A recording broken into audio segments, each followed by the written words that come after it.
اعوذ باللہ من الشیطان الرجیم بسم اللہ الرحمن الرحیم صلی اللہ علیہ حبیبہ محمد وآلہ وسلم۔ السلام علیکم ورحمۃ اللہ وبرکاتہ۔ امید ہے کہ آپ حضرات خیریت سے ہوں گے۔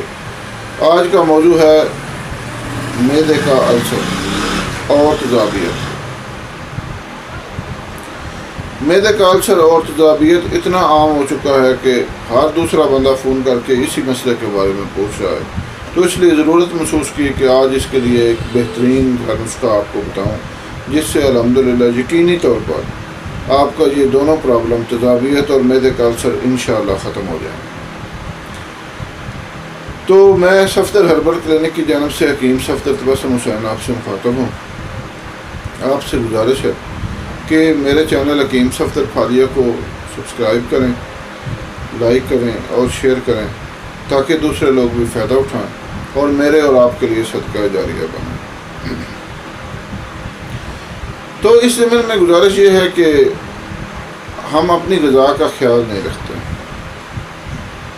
بازاری چیزیں، تیز مسالہ جات والی چیزیں استعمال کر کر کے ہم نے اپنے معدے کا بیڑا غرق کر دیا۔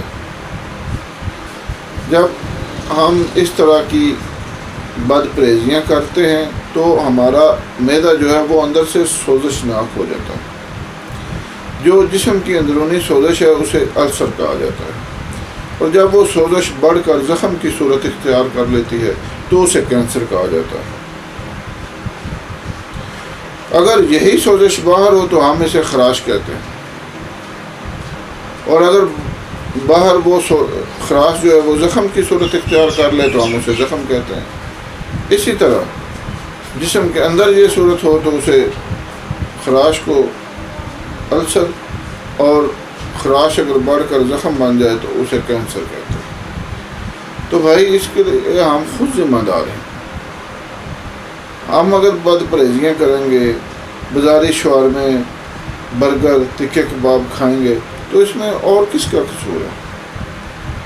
یہ جو فارمی مرغا ہے یہ پیور کیمیکلز کا بنا ہوا ہے اور غیر فطری طریقے سے پلا ہوا ہے، تو بھائی کوشش کریں اس سے پرہیز کریں، کیونکہ بازاری چیزوں میں زیادہ سے زیادہ 100% تقریباً یہی استعمال ہوتا ہے۔ اور جن کو یہ مرض ہو چکا ہے وہ تو ہر قسم کے گوشت سے پرہیز کریں، صرف سبزیاں استعمال کریں، اور وہ بھی کالی مرچ میں پکی ہو۔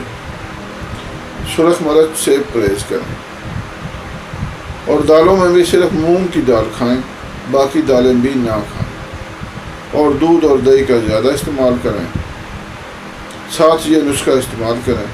مجھے امید ہے کہ آپ کو انشاءاللہ مکمل آرام آئے گا، کیونکہ یہ نسخہ ہمارا خاندانی نسخہ ہے۔ سینکڑوں سال سے ہمارے بزرگ بھی اس کو استعمال کراتے آئے، اور میں بھی 28 سال سے مریضوں کو استعمال کرا رہا ہوں۔ الحمدللہ بہت ہی ریزلٹیبل نسخہ ہے۔ تو نسخہ سماعت فرما لیں۔ صرف 4 چیزیں ہیں: ملٹھی، آملہ، دھنیا خشک اور مشری۔ دوبارہ سماعت فرمائیں۔ ملٹھی، آملہ، دھنیا خشک اور مشری برابر وزن لے لیں۔ آپ کی مرضی ہے تو 50 گرام لے لیں، اگر آپ کی مرضی ہے تو 20 گرام لے لیں، اور ان کو بریک کر کے شیشے میں محفوظ رکھیں۔ آدھی چمچ صبح، دوپہر اور شام ہمراہ تازہ پانی استعمال کریں۔ انشاءاللہ آپ کو مکمل آرام آئے گا، اور ساتھ پرہیز لازمی ہے بھائی۔ اگر آپ نے پرہیز نہیں کرنی تو پھر نسخہ نہ کھائیں۔ میرے استاد حکیم بشیر رفت صاحب رحمۃ اللہ علیہ فرمایا کرتے تھے کہ بیٹا، جو مریض پرہیز نہیں کرتا اور دوائی کھاتا ہے وہ اپنے معالج کی قابلیت کو خاک میں ملا دیتا ہے۔ پھر بندہ دوائی کھا کر بھی کہتا ہے یار آرام نہیں آیا، یہ حکیم کسی کام کا نہیں۔